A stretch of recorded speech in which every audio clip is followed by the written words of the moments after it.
guys, welcome back to my channel. Today it is raining outside and there's not much to do. All the animals are just bedded down waiting out the rain, so not a whole lot to do outside, so I thought today would be a good day to do a book review, specifically my top 10 favorite classic books that I've read so far. I really got into reading classics when I was around 12 years old or so, and I've just been reading them since. You can kind of see I've got more back there, but they're kind of the genre, I guess, that I read the most of, apart from like fantasy and sci-fi as well. So I thought it would be fun to show you guys my top 10 favorite that I've read throughout the years, that are usually the easiest or whatever as well. Give you some pointers as well as to how to get into classics. So I hope you guys enjoy, and don't forget to like and subscribe.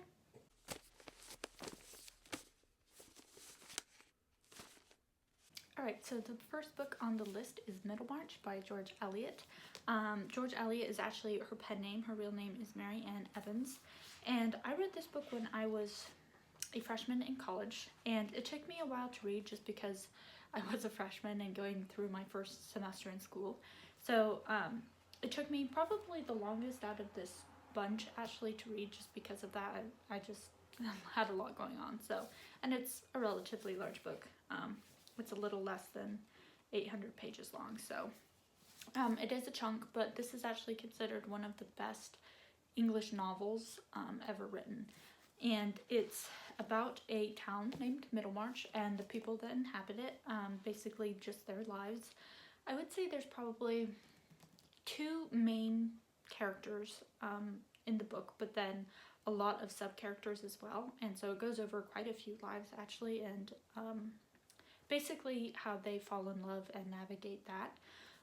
So the main character is definitely, what's her name? Dorothea Brooke, and her marriage to an older gentleman who she thought would be the perfect match, and then it turns out not to be, and she actually falls in love with his cousin. So it's her navigating that and kind of the guilt she feels for it as well, and I guess the remorse for her first marriage. And then it also follows a doctor, Dr. Lydgate, and his marriage to a lady in Middlemarch. I forget her name. Rosamund Vincy, that's her name. And their marriage and how that kind of falls apart as well. And then how everyone kind of builds up into the life that they want, kind of thing. So it is definitely a good book. That's the main two stories, I would say. But like I said, there is a lot of smaller stories throughout that it also follows, with Rosamund's brother and a couple other characters as well. So it's a very interesting book. Again, it's just kind of about their lives and how they navigate, you know, their marriages and everything. But the writing is really, really good. I love George Eliot. She's one of my favorites. And it's quite witty, but it also, I don't know, you get done with it and you think about it a lot. And a lot of these books are actually that way. So yeah, I would highly recommend this one. Just take your time with it. You don't need to rush. It's not a fast story in any means, so definitely a slower pace. So I usually like to take these slower anyways because of that. But yeah, definitely a good read. Would highly recommend.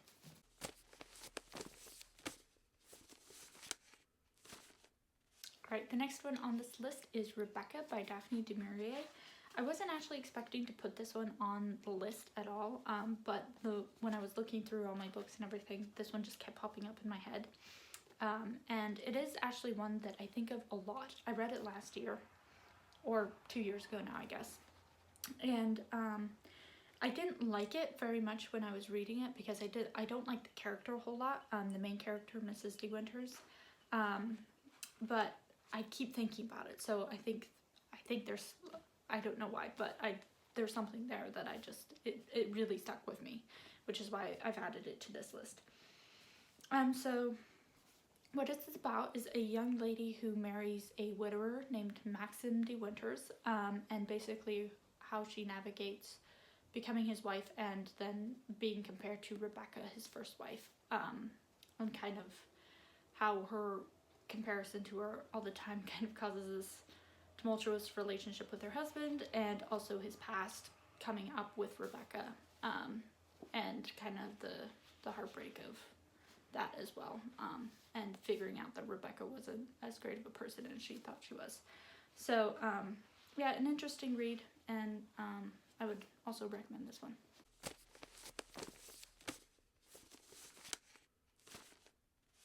Alright, the next one on the list is The Count of Monte Cristo by Alexander Dumas. This is another chunky one. It's probably, I think, yeah, definitely the biggest one on the list. And this one took me a couple months to read as well, because I was also reading Jonathan Strange and Mr. Norrell at the same time. And if you know that one's a chunky one too, and it took me a long time to read. So I was kind of reading both of them at the same time, and so it slowed me down a little bit because they're both pretty big. But this is another, I think it's also considered one of the best novels ever written, and it's really good. So if you don't know anything about The Count of Monte Cristo, it's about a man, Edmond Dantes, who gets falsely imprisoned basically at the end of the French Revolution. And he's imprisoned for, I think it's either 10 or 14 years. I think it's 14 years. And it's basically his revenge on the 3 to 4 people who caused him to be imprisoned. And the imprisonment doesn't last that long, probably only about there. And the rest of the book is dedicated to that revenge. So it's definitely a slow burn book. The middle is a little bit more dense, I would say, I'd say it starts picking up right around there, where it actually gets to the revenge part. And so basically that much is dedicated to just building up to the revenge and him building up his characters, and because he has lots of different characters he plays and all of this stuff. So it's definitely a slow burn, but it's a really, really good book. The writing is superb in it. I absolutely love it. And I think I probably have like 10 quotes from this book.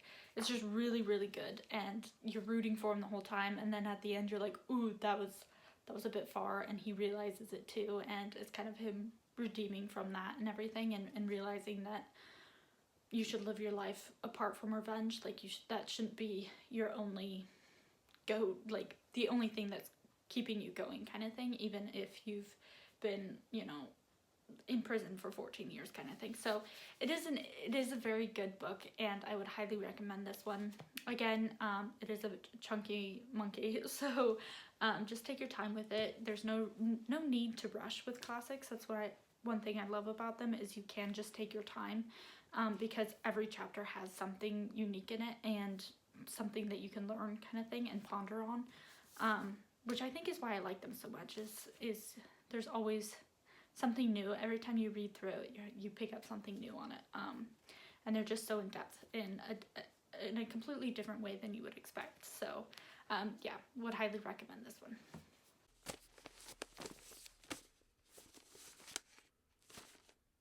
Alright, the next one on the list is A Tale of Two Cities.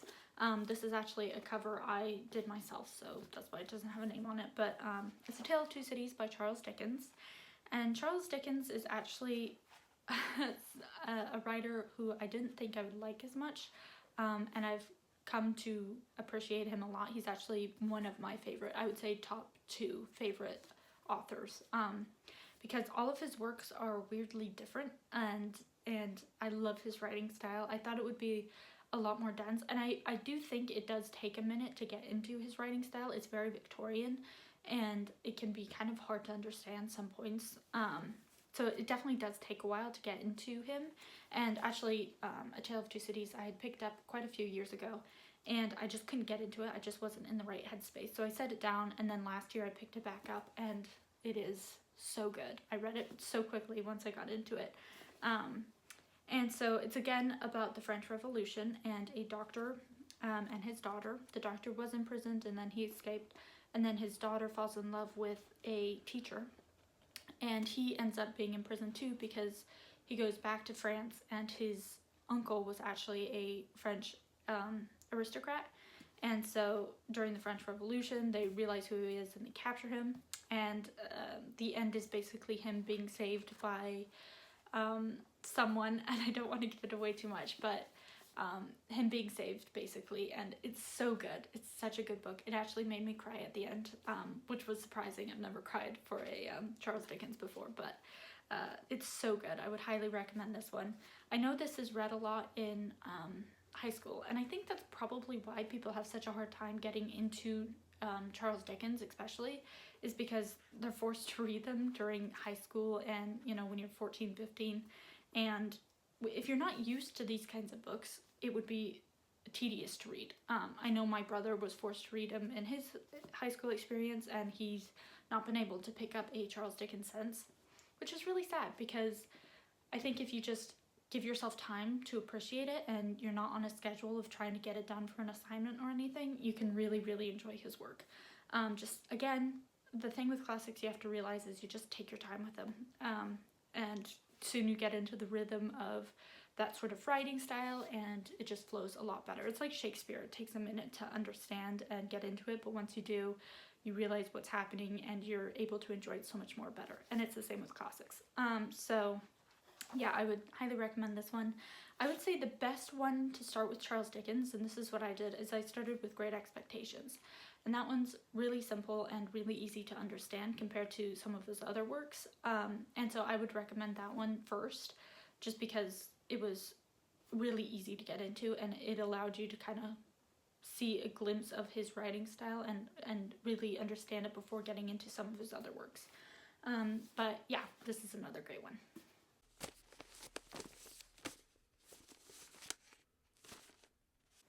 All right, another of the classics is Jane Eyre. I love this book so much.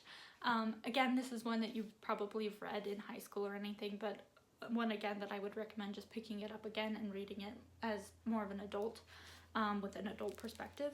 It is so good. When I first read it, I think it was probably 15, and 15, and I didn't realize it was going to be in first person. So Jane Eyre it's the I and you know, that sort of thing. Jane Eyre is narrating it herself, and I've never read a classic like that before, and it was so fun to read it in that style, because it does just give you a different sense, I guess. And I feel like the Bronte sisters kind of do that more so than a lot of other classical writers.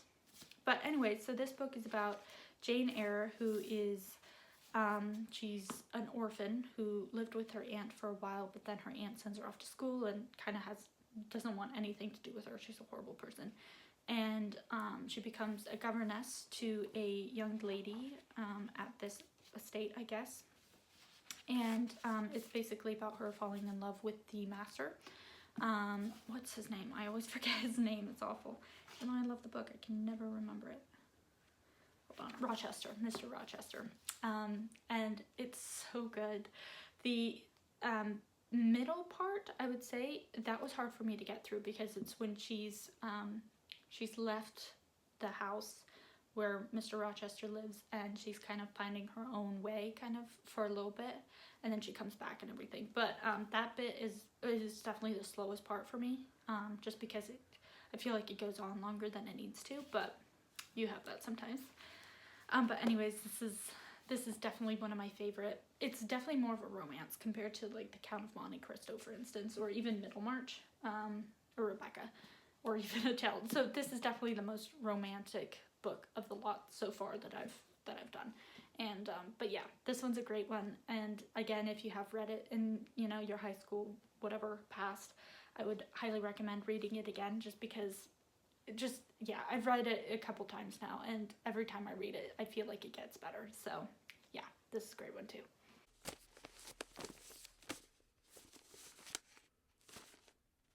Alright, the next one on the list is Wives and Daughters by Elizabeth Gaskell. Elizabeth Gaskell, I love all of these authors so much. Elizabeth Gaskell, her best known work is probably North and South, which I've also read, but I would say this one's even better, Wives and Daughters. This one took me a while to read as well, not because it was a hard read at all, it's a really easy read, but I realized halfway through that the book doesn't actually end.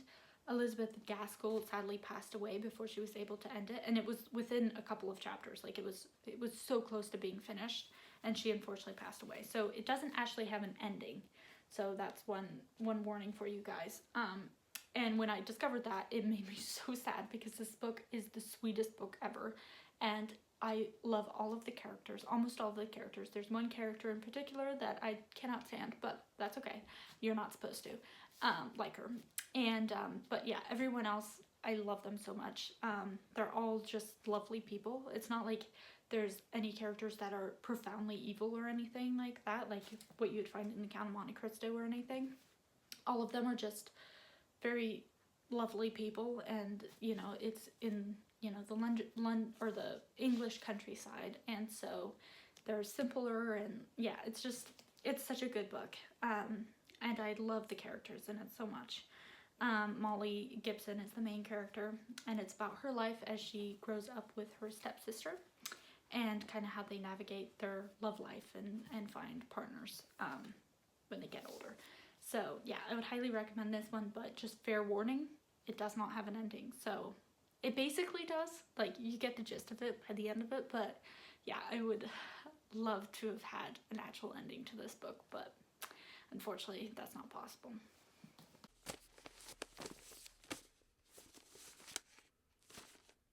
Alright, next on the list is Pride and Prejudice by Jane Austen.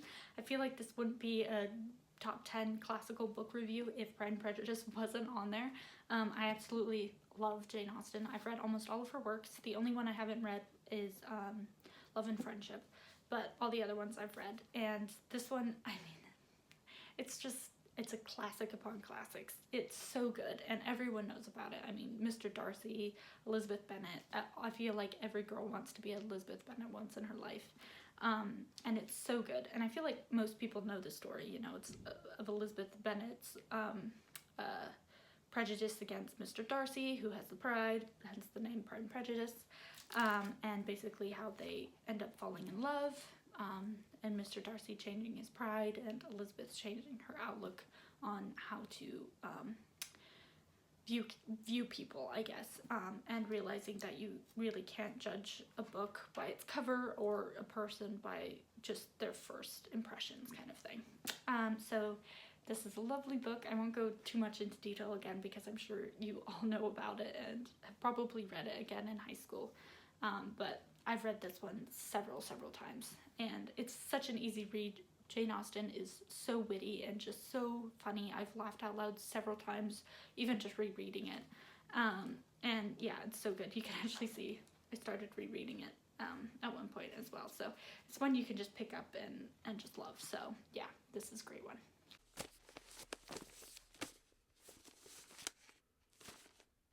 All right, the next one is also a Jane Austen. This is Emma, and I would actually say I hesitate to say this, but I almost like Emma more than Pride and Prejudice because of the character development. I feel like you get more of a character development in Emma compared to Pride and Prejudice. Pride and Prejudice you still do, and like by the end of it you're like, oh, okay, this is how they've changed and everything. But I feel like Emma, it was a lot more distinctive, I guess, and basically her whole character changes. Not her whole character, but a lot of it changes, and yeah, it's so good. So it's about Emma, who is a daughter. She has an older sister who's married, and then she lives with her dad. Her mother has died, and she had a governess, and then the governess gets married, and that's kind of where the story starts. And then it's her life kind of leading up to her marriage, where she meets and falls in love with, not meets, but falls in love with a close friend over time, Mr. Knightley. And yeah, it's basically just her story of learning how she's a matchmaker, and so learning how she can't control everyone else's lives or love lives, and how interfering with that can actually have detrimental effects on those people. So it's her realizing that and kind of fixing her vanity in that way. But yeah, it's such a good book. It is quite a bit bigger than Pride and Prejudice. I would say it's one of her bigger works. But it's a really easy read, again, super witty, and there's a lot of good scenes in this, so yeah.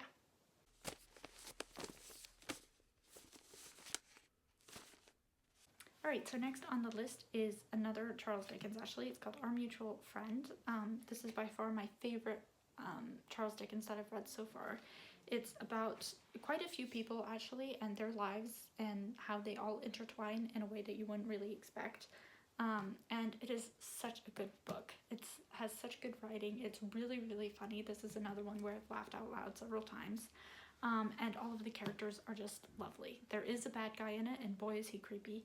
And so you kind of get that as well throughout the story. And yeah, it's just so good, and it has so many different stories in it that each chapter is like you're with someone else, and it's kind of fun. It's definitely, it's not like Wives and Daughters or even The Count of Monte Cristo, where you're with that same person throughout. This one definitely has, I would say, probably 5 characters throughout that you really see consistently, and then a lot of side characters as well that pop in and out a lot. So yeah, this is a really good one. It is bigger as well. Let me see how big it is. My goodness, okay, there we go. It's around 800 pages. Yeah, 800 pages. So it's not super big or anything, but it is so good. This is one that I also had my sister read, and she loved it as well, and she's not a Charles Dickens fan, so yeah, I think that probably says more about the book than anything else. Super duper good. Out of all of these, this one is probably one of the most that I would recommend. Again, maybe don't start with this if you haven't read a Charles Dickens before. Maybe start with Great Expectations. But this is definitely a Charles Dickens that I think most people should read because it is so good. And I think it was actually one of his last books as well. So his writing style is definitely more developed than any of his earlier works. But yeah, I love this book so much. So.